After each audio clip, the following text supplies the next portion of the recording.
انہوں نے کہا اے میرے بیٹے تو اپنے اس خواب کا ذکر اپنے بھائیوں سے نہ کرنا، ایسا نہ ہو کہ وہ تیرے ساتھ کوئی چال چلیں، بلا شبہ شیطان انسان کا کھلا دشمن ہے، اور اسی طرح تیرا پروردگار تجھے برگزیدہ کرے گا اور معاملہ فہمی یا خوابوں کی تعبیر بھی سکھائے گا اور تجھے اپنی بھرپور نعمت عطا فرمائے گا۔ سورہ یوسف آیات 4 تا 6۔ یاد رہے حضرت یوسف علیہ السلام کی والدہ کا انتقال چھوٹے بیٹے بنیامین کی پیدائش کے وقت ہو گیا تھا۔ حسد و نفرت کی بھڑکتی آگ۔ بعض مفسرین نے لکھا ہے کہ جس وقت حضرت یوسف علیہ السلام اپنے والد کو خواب سنا رہے تھے، اس وقت ان کی سوتیلی ماں دروازے کی آڑ سے ان کی باتیں سن رہی تھی۔ اس نے یہ بات اپنے بیٹوں کو بھی بتا دی۔ آخرکار حسد کی بھڑکتی ہوئی آگ نے ایک روز برادران یوسف کو ان کے خلاف سازش کرنے پر مجبور کر دیا۔ ارشاد باری تعالیٰ ہے، ترجمہ، وہ کہنے لگے کہ یوسف علیہ السلام اور اس کا بھائی بنیامین ہمارے باپ کو زیادہ پیارے ہیں، حالانکہ ہم زیادہ طاقتور ہیں۔ بلا شبہ ہمارے والد صریح غلطی پر ہیں۔ یوسف علیہ السلام کو تو مار ہی ڈالو یا کسی نامعلوم جگہ پھینک دو تاکہ والد کی توجہ صرف تمہاری طرف ہو جائے، اس کے بعد تم نیک ہو جانا۔ ان میں سے ایک نے کہا یوسف علیہ السلام کو قتل نہ کرو، بلکہ اسے کسی گمنام کنویں میں ڈال دو تاکہ کوئی قافلہ اسے اٹھا لے جائے۔ اگر تمہیں کرنا ہی ہے تو یہ کرو۔ سورہ یوسف آیات 8 تا 10۔ آپس کے اس مشورے کے بعد وہ سب حضرت یعقوب علیہ السلام کی خدمت میں حاضر ہوئے اور کہنے لگے آپ یوسف علیہ السلام کو ہمارے ساتھ سیر کرنے کے لیے کیوں نہیں بھیجتے؟ کیا آپ کو ہم پر اعتبار نہیں؟ ہم سے زیادہ اس کا محافظ دوسرا کون ہو سکتا ہے؟ قرآن کریم میں اللہ تعالیٰ فرماتا ہے، ترجمہ، ابا کیا بات ہے کہ آپ یوسف علیہ السلام کے بارے میں ہم پر اعتبار نہیں کرتے، حالانکہ ہم اس کے خیر خواہ ہیں۔ کل اسے ہمارے ساتھ بھیج دیں کہ وہ کھائے پیے اور کھیلے کودے، اور اس کی حفاظت کے ذمہ دار ہم ہیں۔ سورہ یوسف آیات 11 تا 12۔ حضرت یعقوب علیہ السلام سمجھ گئے کہ ان کے دلوں میں کھوٹ ہے اور وہ یوسف کو نقصان پہنچانے کے در پہ ہیں۔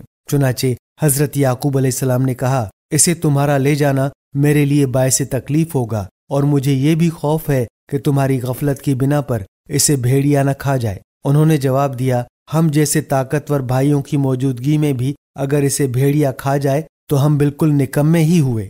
سورہ یوسف آیات 13-14۔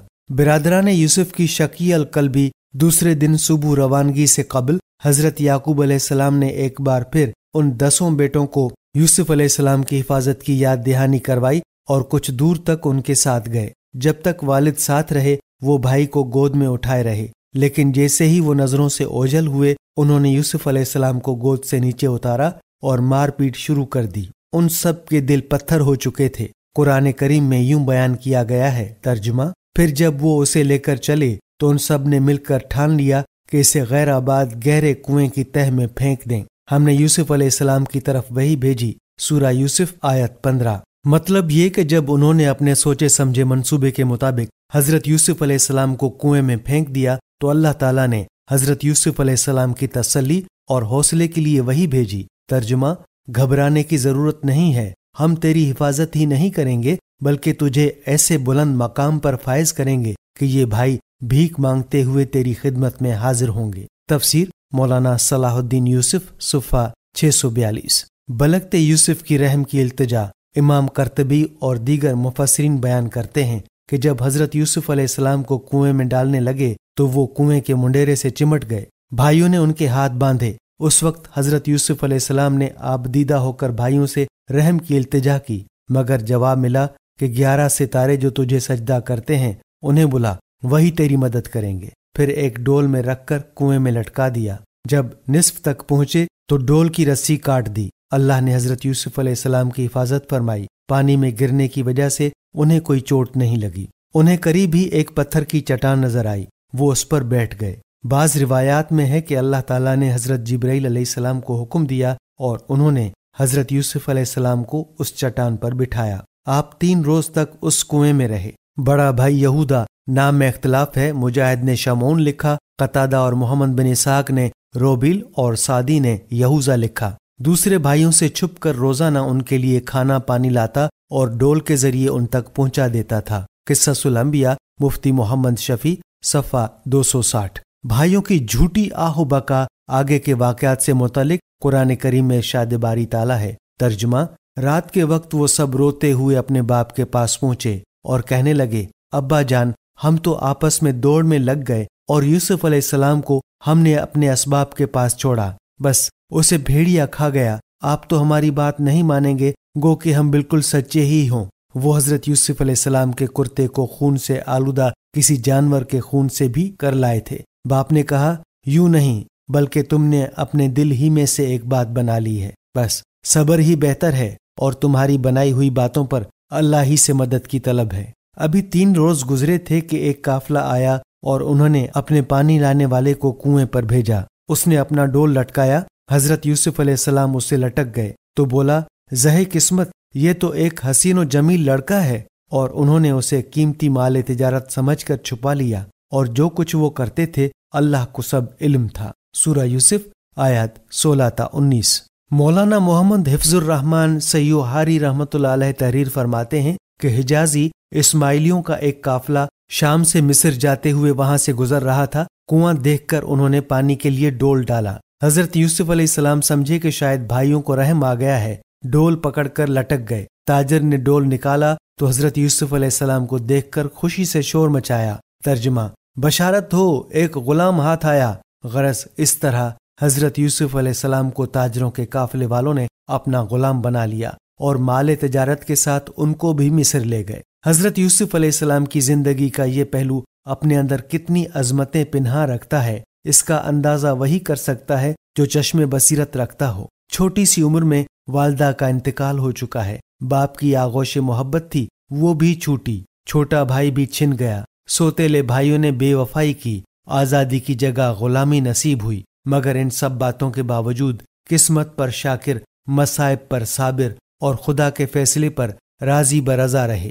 نیا زخم یہ کہ مصر کے بازار میں فروخت ہونے جا رہے ہیں۔ سچ ہے، نزدیکیاں رابیش بود حیرانی۔ قصص القرآن حصہ اول صفحہ 221۔ تقریباً 2000 سال قبل مسیح میں مصر تہذیب و تمدن کا گہوارہ سمجھا جاتا تھا۔ یہاں کے حکمران امائکا تھے، جبکہ حضرت یوسف علیہ السلام کنعان سے ایک بدوی غلام کی حیثیت سے مصر میں داخل ہوئے۔ مصر کا دارالسلطنت اس زمانے میں رامسیس تھا۔ یہ غالباً اس مقام پر واقع تھا جہاں آج سان کی بستی آباد ہے۔ جغرافیائی حیثیت سے اس کا جائے وقوع مشرق کی جانب دریائے نیل کے قریب بتایا جاتا ہے۔ مصری افواج کا افسر، شاہی خاندان کا ایک رئیس، سیر کے لیے مصر کے بازار سے گزر رہا تھا کہ حضرت یوسف علیہ السلام پر نظر پڑی۔ اس نے معمولی قیمت دے کر انہیں خرید لیا۔ اس زمانے میں مصری خود کو دنیا کی بہترین، مہذب اور متمدن قوم سمجھتے تھے، جبکہ بدوی اور صحرائی قبائل کو نہایت حقارت سے دیکھتے اور ان کے ساتھ اچھوتوں کا سا رویہ اختیار کرتے تھے۔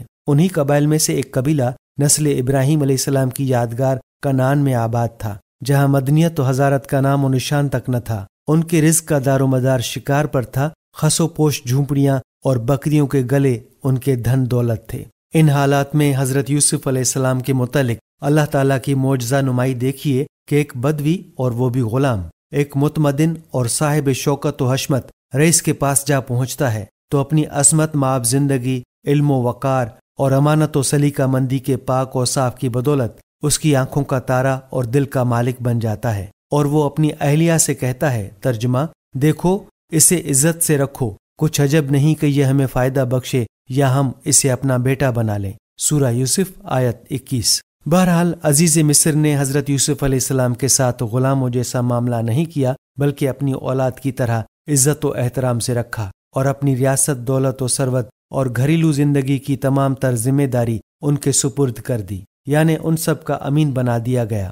گویا کنعان کے گلابان کو عنقریب بہت بڑی ذمہ داریوں کا نگراں اور مالک بنایا جانے والا تھا۔ ایک مشہور صوفی ابن عطا اللہ سکندر کا قول ہے کہ اللہ تعالیٰ کے اکثر احسانات و کرم مصائب کے اندر مستور ہوتے ہیں۔ حضرت یوسف علیہ السلام کی ساری زندگی ہو بہو اسی مقولے کی مصداق ہے۔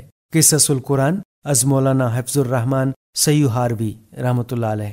شب معراج کی روایت حضرت انس بن مالک رضی اللہ تعالیٰ عنہ سے مروی ہے کہ رسول اللہ صلی اللہ علیہ وآلہ وسلم نے فرمایا، جب میں حضرت یوسف علیہ السلام سے ملا تو میں نے دیکھا کہ اللہ تعالیٰ نے پورے عالم کے حسن و جمال میں سے آدھا انہیں عطا فرمایا ہے۔ صحیح مسلم 411۔ اور یوسف علیہ السلام کا یہی حسن و جمال ایک نئے امتحان کا باعث بنا۔ بھرپور وجاہت کے ساتھ جب جوانی کی دہلیز پر قدم رکھا تو عزیز مصر کی بیوی زلیخا فریفتہ ہو گئی۔ سورہ یوسف کی آیت 22 سے 34 تک اس کی تفصیل موجود ہے۔ حضرت یوسف علیہ السلام نے اپنے رب سے دعا کی کہ گناہ کے اس کام کے مقابلے میں مجھے قید و بند کی زندگی پسند ہے۔ اللہ تعالیٰ نے ان کی دعا قبول فرمائی۔ دعا مومن کا ہتھیار ہے۔ حدیث نبوی صلی اللہ علیہ وآلہ وسلم میں آتا ہے کہ 7 انسانوں کو اللہ تعالیٰ قیامت کے دن عرش کا سایہ عطا فرمائے گا۔ ان میں سے ایک وہ شخص ہے جسے ایک ایسی عورت دعوت گناہ دے جو حسن و جمال سے بھی آراستہ ہو اور وہ جاہ و منصب کے بھی حامل ہو، لیکن وہ اس کے جواب میں یہ کہہ دے کہ میں تو اللہ سے ڈرتا ہوں۔ صحیح بخاری حدیث نمبر 1423۔ حضرت یوسف علیہ السلام کی بے گناہی کے ثبوت اور یقین کے باوجود عزیز مصر نے یہ مناسب سمجھا کہ انہیں کچھ عرصہ قید میں رکھا جائے۔ جیل میں حضرت یوسف علیہ السلام کی ملاقات شاہ مصر کے 2 خاص ملازمین سے ہوئی۔ اللہ تعالیٰ نے حضرت یوسف علیہ السلام کو خوابوں کی تعبیر کا علم دیا تھا۔ خوابوں کے اس علم نے ہی آپ کو بادشاہ مصر کے دربار تک رسائی دلا دی۔ بادشاہ آپ کی خدا داد صلاحیتوں، علمی قابلیت، دیانتداری اور مکارم اخلاق سے اتنا متاثر ہوا کہ انہیں ملک کے وزیر خزانہ کی اہم ذمہ داری سونپ دی۔ ابھی کچھ ہی عرصہ گزرا تھا کہ بادشاہ مسلمان ہو گیا اور اس نے مملکت مصر کی تمام ذمہ داری حضرت یوسف علیہ السلام کے حوالے کر دی۔ یعنی اللہ تعالیٰ نے کنعان کے ایک بدو غلام کو مصر کے تخت شاہی کا وارث بنا دیا۔ قصص الانبیاء مفتی شفیع صفحہ 298۔ بادشاہ مصر کے خواب کی تعبیر کے مطابق حضرت یوسف علیہ السلام کی حکومت کے پہلے 7 سال مصر میں انتہائی خوشحالی کے گزرے۔ ان ایام میں انہوں نے آنے والے قحط کے لیے وہ تمام پیش بندیاں کر لیں جن کا مشورہ بادشاہ کے خواب کی تعبیر بتاتے وقت وہ دے چکے تھے۔ اس کے بعد قحط کا دور شروع ہوا۔ یہ قحط صرف مصر ہی میں نہ تھا بلکہ آس پاس کے تمام ممالک بشمول شام، فلسطین، شرق اردن اور شمالی عرب سب قحط کی لپیٹ میں تھے۔ ان حالات میں حضرت یوسف علیہ السلام کی دانشمندانہ فیصلوں کی بدولت صرف مصر ایک ایسا ملک تھا جہاں قحط کے باوجود غلے کی افراد تھی۔ چنانچہ حضرت یوسف علیہ السلام کے بھائی بھی غلہ لینے مصر پہنچے۔ آپ نے اپنے بھائیوں کو پہچان لیا مگر ان کے بھائی ان سے ناآشنا تھے۔ برادران یوسف کا آپ کو نہ پہچاننا کچھ بعید از قیاس نہیں۔ جس وقت انہوں نے آپ کو کنویں میں پھینکا تھا اس وقت آپ کم سن تھے۔ عمر کے معاملے میں مفسرین میں اختلاف ہے اور اب آپ علیہ السلام کی عمر 38 سال کے لگ بھگ تھی۔ اتنی طویل مدت بہت کچھ بدل دیتی ہے، اور پھر یہ تو ان کے وہم و گمان میں بھی نہ تھا کہ جس بھائی کو وہ کنویں میں پھینک گئے تھے وہ آج مصر کا مختار مطلق ہوگا۔ تفہیم القرآن جلد نمبر 2 صفحہ 414۔ جب یہ 10 بھائی دربار میں پہنچے تو حضرت یوسف علیہ السلام نے مزید اطمینان کے لیے ان سے سوالات کیے۔ فرمایا، تم مصری معلوم نہیں ہوتے، تمہاری زبان بھی عبرانی ہے، کہیں کسی دشمن ملک کے جاسوس تو نہیں ہو؟ ان سوالات کا مقصد یہ تھا کہ وہ اپنے حالات کے بارے میں سب کچھ بتا دیں۔ بھائیوں میں سے ایک نے کہا، ہم نبی زادے ہیں اور حضرت یعقوب علیہ السلام کی اولاد ہیں۔ ہم 12 بھائی تھے، ایک بھائی کو بچپن میں بھیڑیا کھا گیا جس کے غم میں ہمارے والد نابینا ہو چکے ہیں۔ ایک چھوٹا بھائی ہے جسے والد کی دیکھ بھال کے لیے چھوڑ آئے ہیں۔ حضرت یوسف علیہ السلام نے انہیں شاہی مہمان خانے میں ٹھہرایا، جاتے ہوئے پورا اناج دیا اور کہا، آئندہ اپنے چھوٹے بھائی کو ساتھ لانا، اگر تم اسے لے کر نہیں آئے تو غلہ نہیں ملے گا۔ اس کے ساتھ ہی آپ علیہ السلام نے خفیہ طور پر ان کے اناج کی رقم بھی ان کی بوریوں میں رکھوا دی۔ بھائی خوشی خوشی اناج لے کر کنعان واپس آئے اور والد سے کہنے لگے، اب ہمارے لیے غلے کا بندوبست ہو گیا ہے، ہمارے ساتھ بھائی کو بھیج دیجئے تاکہ ہم پھر غلہ لائیں اور اس کی نگہبانی کریں۔ والد نے کہا، مجھے تو اس کی بابت تمہارا بس وہی اعتبار ہے جیسا اس سے پہلے اس کے بھائی کے بارے میں تھا۔ سورہ یوسف آیت 63۔ پھر جب انہوں نے سامان کھولا تو دیکھا کہ ان کی پوری رقم واپس کر دی گئی ہے۔ کہنے لگے، ابا ہمیں اور کیا چاہیے؟ اب ہم اپنے اہل و عیال کے لیے پھر غلہ لائیں گے اور اپنے بھائی کی نگہبانی کریں گے اور 1 شطر زیادہ لائیں گے۔ یہ غلہ جو ہم لائے ہیں تھوڑا ہے۔ حضرت یعقوب علیہ السلام نے کہا کہ جب تک تم اللہ کا عہد نہیں دو گے کہ اسے میرے پاس صحیح سالم لے آؤ گے، میں اسے ہرگز تمہارے ساتھ نہیں بھیجوں گا، سوائے اس ایک صورت کے کہ تم سب گرفتار کر لیے جاؤ۔ جب انہوں نے عہد دے دیا تو انہوں نے کہا کہ ہم جو کچھ کہتے ہیں اس پر اللہ نگہبان ہے۔ سورہ یوسف آیات 65-66۔ اناج ختم ہونے لگا تو برادران یوسف علیہ السلام نے دوبارہ مصر جانے کا قصد کیا، اور جب وہاں پہنچے تو بنیامین بھی ساتھ تھے۔ حضرت یوسف علیہ السلام ان سب سے بڑی عزت و احترام سے پیش آئے، شاہی مہمان خانے میں ٹھہرایا اور ان پر عنایات کی بارش کر دی۔ خلوت میں اپنے بھائی سے اپنا تعارف کروایا، تمام حالات سے آگاہ کرتے ہوئے ہدایت کی کہ ابھی اس راز سے پردہ نہ اٹھانا، کوئی ایسی تدبیر کریں گے کہ تم ہمارے پاس ہی رہو۔ حضرت یوسف علیہ السلام نے ان کی واپسی کے وقت اونٹوں پر غلہ لدوا کر ایک غلام کے ذریعے بنیامین کے سامان میں ایک قیمتی پیالہ بھی رکھوا دیا۔ سب بھائی خوشی خوشی روانہ ہوئے ہی تھے کہ ایک سرکاری اہلکار نے بآواز بلند کہا، اے قافلے والو، تم چور ہو اور بادشاہ کا پیالہ چرا کر لے جا رہے ہو۔ سب فوری طور پر پلٹ آئے اور بولے، نہ ہم چور ہیں، نہ ہمارا مقصد فساد برپا کرنا ہے، اور نہ ہی ہماری فطرت اور عادت ہمیں اس فعل بد کے ارتکاب پر آمادہ کر سکتی ہے۔ شاہی ملازمین نے کہا کہ اگر چوری کا سامان تمہارے پاس سے برآمد ہو گیا تو اس کی سزا کیا ہوگی؟ وہ بولے، شریعت ابراہیمی میں اس کی سزا یہ ہے کہ چور کو اس شخص کے حوالے کر دیا جاتا ہے، اور یہی تو حضرت یوسف علیہ السلام کی خواہش تھی۔ چنانچہ پہلے 10 بھائیوں کے سامان کی تلاشی لی گئی، اور آخر میں جب بنیامین کے سامان کی تلاشی لی گئی تو پیالہ برآمد ہو گیا۔ چنانچہ بنیامین کو ساتھ جانے کی اجازت نہیں ملی۔ تفسیر ابن کثیر جلد 2 صفحہ 838۔ سورہ یوسف کی آیات 77 تا 82 میں بیان کیا گیا ہے کہ بھائیوں نے کہا کہ اگر اس نے چوری کی ہے تو تعجب نہیں، کیونکہ اس کا ایک بھائی تھا، وہ بھی اسی کی طرح بچپن میں چوری کر چکا ہے۔ یہ قصہ در منصور میں اس طرح لکھا ہے کہ ماں کی وفات کے بعد حضرت یوسف علیہ السلام اپنی پھوپھی کے پاس رہتے تھے۔ جب ذرا ہوشیار ہوئے تو حضرت یعقوب علیہ السلام نے انہیں اپنے پاس لے جانا چاہا، لیکن پھوپھی ان سے بہت محبت کرتی تھی۔ انہوں نے انہیں روکنے کے لیے یہ حربہ استعمال کیا کہ ان کی کمر میں کپڑوں کے اندر ایک پٹکا باندھ کر شور مچا دیا کہ پٹکا گم ہو گیا ہے۔ سب کی تلاشی لی گئی تو پٹکا ان کی کمر میں بندھا نکلا، لہٰذا شریعت کے قانون کے تحت پھوپھی کی وفات تک یہ انہی کے گھر میں رہے۔ ہو سکتا ہے کہ پھوپھی نے یہ سب ان کی رضامندی ہی سے کیا ہو۔ اب بھائیوں کو یہ فکر بھی لاحق تھی کہ والد کو کیا جواب دیں گے۔ انہوں نے حضرت یوسف علیہ السلام سے درخواست کی کہ ہمارے باپ بہت ضعیف ہیں، آپ اس کی جگہ ہم میں سے کسی کو رکھ لیں، لیکن جواب ملا، یہ ممکن نہیں ہے۔ انصاف کا تقاضا ہے کہ جس نے جرم کیا ہے سزا کا مستحق بھی وہی ہے۔ یہ سن کر وہ بڑے مایوس ہوئے۔ انہیں بنیامین کے بجائے باپ کی فکر تھی کہ کیا جواب دیں گے۔ ایک بھائی بولا، مجھے تو باپ کا سامنا کرنے کی ہمت نہیں، میں تو یہاں سے واپس نہیں جاؤں گا۔ الغرض بقیہ 9 بھائی کنعان روانہ ہوئے اور والد کو تمام صورتحال سے آگاہ کرتے ہوئے بولے، اگر آپ کو ہماری باتوں کا یقین نہیں تو آپ ہمارے ساتھ چل کر اس بستی کے لوگوں سے دریافت کر لیں جہاں ہمارا قیام تھا۔ حضرت یعقوب علیہ السلام نے فرمایا، میں تو اپنی پریشانی اور رنج و غم کی فریاد اپنے اللہ ہی سے کر رہا ہوں۔ مجھے اللہ کی طرف سے وہ باتیں معلوم ہیں جو تم نہیں جانتے۔ میرے بیٹو، تم جاؤ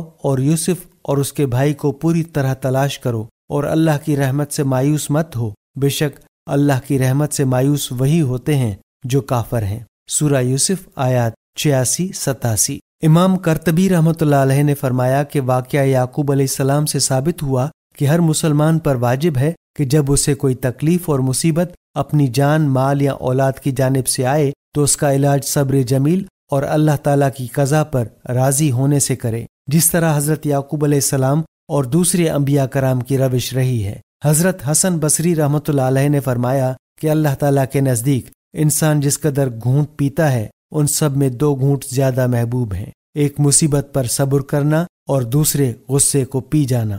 حضرت ابو ہریرہ رضی اللہ تعالیٰ عنہ سے روایت ہے کہ نبی کریم صلی اللہ علیہ وآلہ وسلم کا ارشاد ہے کہ جو شخص اپنی مصیبت و تکلیف سب کے سامنے بیان کرتا پھرے اس نے صبر نہیں کیا۔ حضرت ابن عباس رضی اللہ تعالیٰ عنہ نے فرمایا کہ اللہ تعالیٰ نے حضرت یعقوب علیہ السلام کو اس صبر پر شہیدوں کا ثواب عطا فرمایا، اور اس امت میں بھی جو شخص مصیبت پر صبر کرے گا اسے ایسا ہی اجر و ثواب ملے گا۔ قصص الانبیاء مفتی محمد شفیع صفحہ 323۔ والد کے اصرار پر یہ سب بھائی دوبارہ شاہ مصر کے دربار میں گئے اور نہایت عاجزی و انکساری کے ساتھ بھائی کی رہائی کی اپیل کی۔ نابینا باپ کے بڑھاپے اور 2 بیٹوں کی جدائی کے صدمے کا ذکر کیا۔ حضرت یوسف علیہ السلام کا دل بھر آیا، آنکھیں نم ہو گئیں۔ روایات میں ہے کہ حضرت یعقوب علیہ السلام نے شاہ مصر کے نام ایک خط بھی دیا تھا۔ والد محترم کا خط پڑھا تو اپنے جذبات پر قابو نہ رکھ سکے، بے اختیار آنکھوں سے اشکوں کا سیلاب جاری ہو گیا۔ روتے ہوئے بھائیوں کی جانب دیکھا اور بولے، کیا تم لوگوں کو یاد ہے کہ تم نے یوسف اور اس کے بھائی کے ساتھ بچپن میں کیا برتاؤ کیا تھا؟ شاہ مصر کی زبان سے حضرت یوسف علیہ السلام کا تذکرہ سن کر برادران یوسف حیران اور پریشان ہو گئے۔ غور سے چہرہ مبارک دیکھتے ہوئے گھبرا کر بولے، کیا تم ہی تو یوسف نہیں ہو؟ آنسوؤں سے تر چہرے پر ایک افسردہ سی مسکراہٹ ابھری اور جواب دیا، ہاں میں ہی یوسف ہوں، اور یہ میرا چھوٹا بھائی ہے۔ اللہ نے ہم پر فضل و کرم کیا۔ جو شخص اللہ سے ڈرتا ہے اور صبر کرتا ہے تو اللہ نیکوکاروں کا اجر ضائع نہیں کرتا۔ انہوں نے کہا، اللہ کی قسم، اللہ تعالیٰ نے تجھے ہم پر برتری دی ہے، اور یہ بھی بالکل سچ ہے کہ ہم ہی خطاوار ہیں۔ یوسف علیہ السلام نے جواب دیا، آج تم پر کوئی ملامت نہیں، اللہ تمہیں بخشے، وہ سب مہربانوں سے بڑا مہربان ہے۔ سورہ یوسف آیت 91 سے 92۔ اور پورا خاندان یعقوب مصر میں آباد ہو گیا۔ فتح مکہ کے موقع پر حضور اکرم صلی اللہ علیہ وآلہ وسلم نے بھی کفار مکہ کو اسی طرح معاف فرمایا تھا۔ جاتے ہوئے حضرت یوسف علیہ السلام نے بھائیوں کو اپنا کرتا دیتے ہوئے فرمایا، میرا یہ کرتا لے جاؤ اور اسے میرے والد کی آنکھوں پر رکھو گے تو وہ دیکھنے لگیں گے، اور ان سمیت اپنے پورے خاندان کو میرے پاس لے آؤ۔ جب وہ والد کے پاس پہنچے تو حضرت یعقوب علیہ السلام نے کہا کہ مجھے تو یوسف کی خوشبو آ رہی ہے۔ وہ کہنے لگے، واللہ آپ اپنے اس پرانے خبط میں مبتلا ہیں۔ پھر جب خوشخبری دینے والے آ گئے اور ان کے چہرے پر کرتا ڈالا تو بینائی واپس آ گئی۔ کہا، کیا میں تم سے نہ کہا کرتا تھا کہ میں اللہ کی طرف سے وہ باتیں جانتا ہوں جو تم نہیں جانتے؟ انہوں نے کہا، ابا جی، آپ ہمارے لیے گناہوں کی بخشش طلب کیجیے، بے شک ہم قصوروار ہیں۔ کہا، اچھا، میں جلد ہی تمہارے لیے اپنے پروردگار سے بخشش طلب کروں گا، وہ بڑا بخشنے والا اور نہایت مہربان ہے۔ جب یہ سارا گھرانہ حضرت یوسف علیہ السلام کے پاس پہنچ گیا تو حضرت یوسف علیہ السلام نے اپنے تخت پر اپنے ماں باپ کو اونچا بٹھایا اور سب سجدے میں گر گئے۔ سورہ یوسف آیات 93 تا 100۔ مولانا اشرف علی تھانوی فرماتے ہیں کہ یہ سجدہ تحیت تھا جو سابق امتوں میں جائز تھا۔ حضرت یوسف علیہ السلام کو اپنے بچپن کا خواب یاد آ گیا۔ انہوں نے کہا، اے ابا جان، یہ میرے اس خواب کی تعبیر ہے جو میں نے بچپن میں دیکھا تھا اور جسے میرے رب نے سچ کر دکھایا۔ بادشاہ مصر جو پہلے ہی حضرت یوسف علیہ السلام پر ایمان لے آیا تھا، تمام امور سلطنت ان کے حوالے کر کے خود سبکدوش ہو گیا۔ تخت پر حضرت یعقوب علیہ السلام کے ساتھ ان کی دوسری بیوی تشریف رکھتی تھیں۔ حضرت یعقوب علیہ السلام کے پورے خاندان نے مصر میں مستقل سکونت اختیار کر لی تھی۔ جب وہ مصر میں داخل ہوئے تو 93 نفوس تھے، لیکن جب حضرت موسیٰ علیہ السلام بنی اسرائیل کو لے کر مصر سے نکلے تو ان کی تعداد 7 لاکھ کے قریب تھی۔ ناظرین، ہم یہ امید کرتے ہیں کہ آپ کو ہماری آج کی یہ ویڈیو ضرور پسند آئی ہوگی۔ اگر آپ کو ہماری آج کی یہ ویڈیو پسند آئی ہے تو آپ سے گزارش کرتے ہیں کہ آپ ہمارے چینل دستور حیات کو ضرور سبسکرائب کر لیں اور ساتھ ہی لگے بیل کے بٹن کو بھی پریس کر لیں تاکہ آپ کے پاس ہماری آنے والی مزید معلوماتی ویڈیوز کا نوٹیفیکیشن بر وقت ملتا رہے۔ سبسکرائب کے ساتھ ساتھ ہماری ویڈیو کو لائک بھی کریں اور اپنی قیمتی رائے کا اظہار کمنٹس میں ضرور کریں۔ ناظرین، ہمارے چینل دستور حیات کو اسی طرح سے دیکھتے رہیے۔ ہم پھر حاضر ہوں گے ایک نئے موضوع کے ساتھ۔ اللہ تعالیٰ آپ کا اور ہمارا حامی و ناصر ہو، آمین۔